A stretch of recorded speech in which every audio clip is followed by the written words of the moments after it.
चलिए हम लोग 2 तक प्रश्न देख चुके हैं। पहला प्रश्न का हल कर लिए हैं। अब दूसरा प्रश्न देखते हैं क्या कहता है। दूसरा प्रश्न यह कहता है कि दर्शाई गई कोई भी धनात्मक विषम पूर्णांक 6q+1 या 6q+3 या 6q+5 के रूप का होता है, जहां q कोई धनात्मक पूर्णांक है। तो चलिए देखते हैं ये हल कैसे होता है, क्योंकि ये दूसरा नंबर प्रश्न का कोई सूत्र नहीं होता है बनाने के लिए। इसे भी यूक्लिड विभाजन एल्गोरिथम पर ही बनाना होगा। 2-4 प्रश्न बनाएंगे, 3 और 4 और 5 दिया हुआ है, सभी बनाएंगे तो आप लोगों को याद हो जाएगा ये सब कैसे प्रश्न ऐसा बनता है। तो पहले मानते हैं कि माना कि, क्योंकि इसमें ए का ही मान निकालेंगे, क्योंकि यूक्लिड विभाजन में ए का मान ही निकलता है। तो ए मानेंगे ए एक विषम धनात्मक पूर्णांक है तथा b बराबर 6। b का मान 6 इसलिए है क्योंकि q के संगे जो गुणा में होता है वही b होता है। जैसे में कि यहाँ पर देखिए सूत्र होता है a बराबर bq+r, तो b q के संगे जो गुणा में है वही b न है, तो इसलिए b का मान 6 होगा। और यहाँ पर हो जाएगा 0 से बड़ा या बराबर r का मान, और r b से बड़ा छोटा होता है। आगे देखते हैं, तो आगे ही लिखेंगे यूक्लिड विभाजन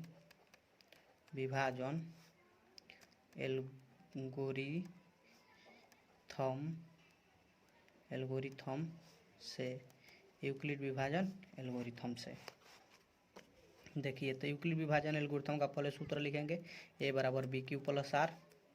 r के संभव मान लिखेंगे, r का संभव मान 0 से बड़ा या बराबर होता है r का मान, b से छोटा होता है। तो b का मान तो 6 है, तो इससे छोटा होगा, तो हम मान लिखेंगे 1 2 0 से होता है 0 1 2 3 4 5 होगा, यहाँ तक होगा r का मान। अब लिखेंगे चूँकि जब r का मान 0 होगा तो a बराबर 6q+0। r का मान तो 0 है, पहले नंबर पर r का मान 0 है और b का मान हमारा 6 दिया हुआ है, तो यही हो जाएगा। जब r का मान 1 होगा तो a बराबर 6q+1 हो जाएगा, क्योंकि 6 का मान तो b का मान तो 6 है, r का मान दूसर का नंबर पर देखिए a1 है। तो फिर r का मान जब 2 होगा तो a बराबर 6q+2 हो जाएगा। जब r का मान 3 होगा तो a बराबर 6q+3 होगा। r का मान जब 4 होगा तो a बराबर 6q+4 हो जाएगा। जब r का मान 5 होगा तो a बराबर 6q+5 हो जाएगा। देखिए हमारा 5 तक ही दिया हुआ है निकालने के लिए मान, और इसी में से हम चुनेंगे कि विषम धनात्मक पूर्णांक कौन है। तो पहला नंबर देखते हैं। तो पहला नंबर दिया हुआ है 6q, यही मान है ना, 0 जोड़ेंगे तो यही आएगा। तो इसे 2 से भाग देकर देखेंगे, 2 से भाग देते हैं तो 3 बार में कट जाता है, जिसमें 2 से भाग लग जाता है तो वो विषम पूर्णांक नहीं होता है। तो ये तो विषम पूर्णांक नहीं होगा, इस पर टिक मार लीजिएगा। ये दूसरा देखते हैं, ये कट जाएगा, लेकिन ये कटेगा नहीं कटेगा, तो ये विषम होगा। जो 2 से नहीं कटता है तो वो विषम होता है। अब ये देखेंगे, ये दोनों कट जाएगा 2 से, यह भी कट गया और यह भी कट जाएगा, क्योंकि इसमें से 2 कॉमन हो जाएगा तो कट जाएगा। तो ये जब कट जा रहा है तो ये विषम होगा, ये तो सम होगा, फिर यह भी विषम होगा, यह विषम होगा, यह सम होगा, क्योंकि ये दोनों कट जाएगा, ये भी विषम होगा। तो जो विषम है हम उसे ले लेंगे, और जो सम है उसे पहले लिखेंगे। देखते हैं आगे, 6q+2 तथा 6q+4 संख्याएं सम संख्याएं तथा ए एक विषम धनात्मक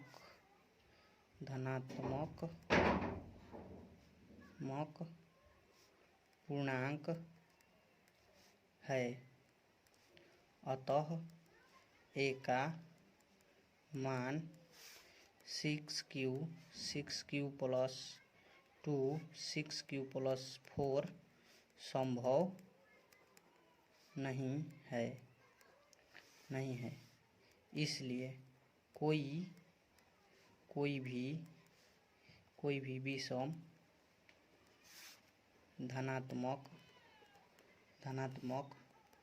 पूर्णांक 6q प्लस 1 6q प्लस 3 या 6q प्लस 5 के रूप का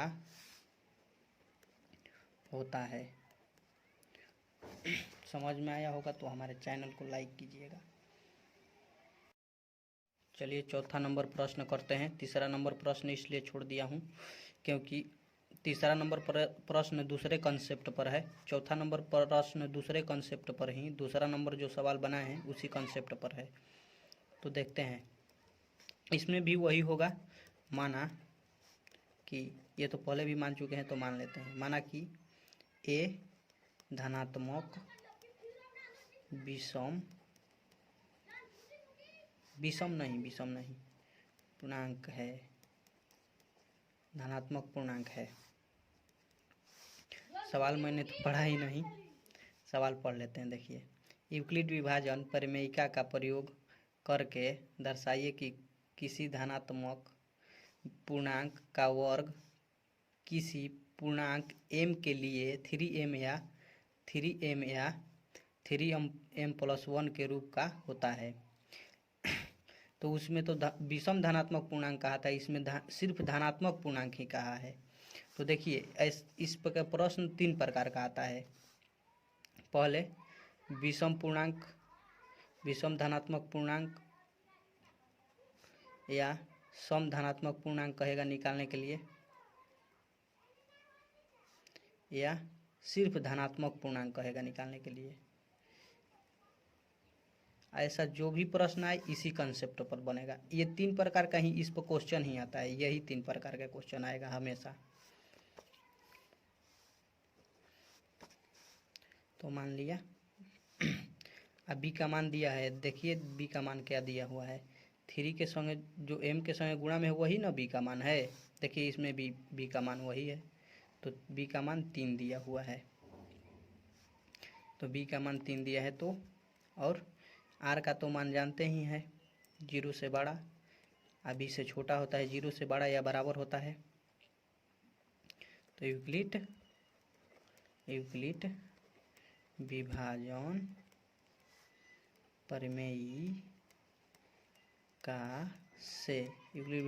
परिमेयिका से तो सूत्र पहले लिखते हैं, बराबर बी क्यू प्लस आर, और इसमें आर का मान दिया हुआ है बी के जगह पर 3 से छोटा आर का मान होना चाहिए।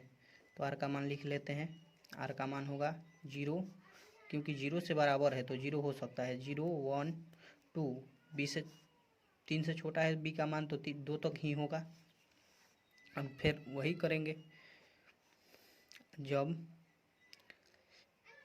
आर बराबर 0 तो ए बराबर बी के जगह पर 3 दिया हुआ है, क्यू का मान तो दिया नहीं है, और आर का मान 0 होगा। आर का मान इसमें जोड़ेंगे तो ये तो यही रह जाएगा, 3 प्लस क्यू, 3 इंटू क्यू। अब इसका बोला है स्क्वायर करने के लिए, देखिए प्रश्न में बोला है वर्ग करने के लिए, वर्ग, तो इसका वर्ग करेंगे, वर्ग कर कर देखेंगे कि 3m या 3m प्लस 1 के रूप का आता है कि नहीं। तो वर्ग करेंगे दोनों तरफ, क्योंकि एक तरफ तो वर्ग होगा नहीं, दोनों तरफ करना होगा हमें। तो स्क्वायर करेंगे तो 3 का स्क्वायर करेंगे तो 9 हो जाएगा, क्यू का स्क्वायर तो हो जाएगा। अब ये तो इसमें के किसके रूप के है, देखिए इसका रूप का तो हमें लगता है हो जाएगा। देखते हैं इसके रूप के कैसे बनेगा। इसके रूप में नहीं हो पाएगा क्योंकि इसमें प्लस एक नहीं दिया हुआ है, लेकिन इसके रूप के हम बना सकते हैं, दिया नहीं है, बना सकते हैं। इसमें से 3 कॉमन करेंगे तो इसमें बच जाएगा क्या, 3q का स्क्वायर बच जाएगा हमारा। और जो इसमें बचा हुआ है उसे हम मानेंगे, जहाँ 3q स्क्वायर बराबर m, इसका मान m मानेंगे, तब तो हमारा हो जाएगा 3, इसका मान तो m माने हैं तो ये तो गुणा में है तो हो सकता है ना 3m, तो 3m का रूप के आ गया। अब देखिए दूसरा, जब r बराबर 1 होगा तो हमारा हो जाएगा a बराबर 3q प्लस 1, तो हमें इसे स्क्वायर करना है तो दोनों तरफ स्क्वायर करेंगे, स्क्वायर दोनों तरफ करेंगे तो ये स्क्वायर हो जाएगा, ये हो जाएगा, इसे तोड़ेंगे a प्लस बी के होल स्क्वायर पर, A square plus B square plus 2ab, उसी पर इसे तोड़ेंगे, इसे a माना जाता है और इसे b, तो पहला का स्क्वायर प्लस दूसरा का स्क्वायर मतलब बी का स्क्वायर और 2 इंटू ए प्लस बी, तो a का मान दिया हुआ है 3q इंटू 1, बी का मान 1 दिया हुआ है, तो इसे तोड़ेंगे तो हो जाएगा हमारा 9q स्क्वायर, ये हो जाएगा 1, ये हो जाएगा 6q प्लस 6q हो जाएगा सिर्फ। अब इसमें से हम देखते हैं, एक को तो बाहर कर लेंगे क्योंकि हम एक मान ला सकते हैं, एक दिया हुआ है तो हम 3 प्लस 1 के रूप में ला सकते हैं, 3m प्लस 1 के रूप में, तो 1 को अलग करेंगे,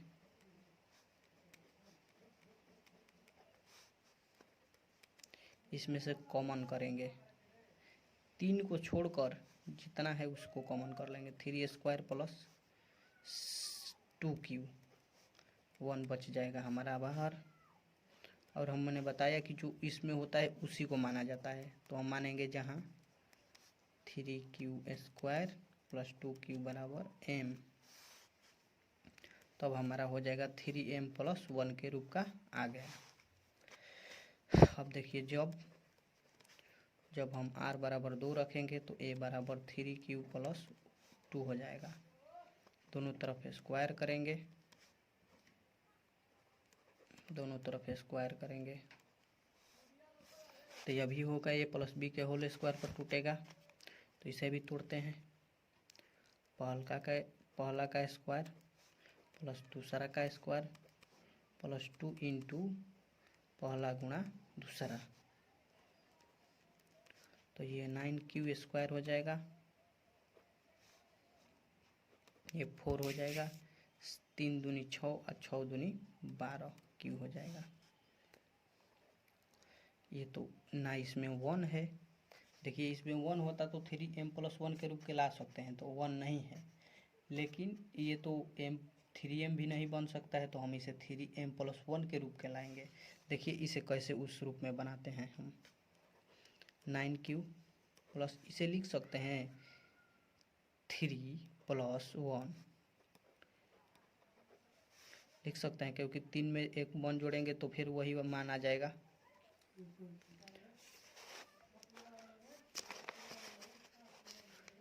9q स्क्वायर। अब 1 को अलग कर लेंगे, 1 को अलग कर लेंगे इधर, अब इसमें से कॉमन करेंगे, इसमें से सभी में से 3 कॉमन कर लेंगे, 3 कॉमन हो जाएगा सभी में से, इसमें बच जाएगा 3q स्क्वायर, इसमें 1 बच जाएगा, यहाँ पर बच जाएगा हमारा 4q प्लस 1। अब ये जो इसमें बचा है उसी को मानते हैं, m के बराबर 3q प्लस 1 प्लस 4q बराबर m, तो फिर इसे माने हैं हम m, तो इसके जगह पर m लिखेंगे 1, अतः हम लिख देंगे, अतः कोई भी धनात्मक पूर्णांक का वर्ग 3m या 3m+1 के रूप का होता है।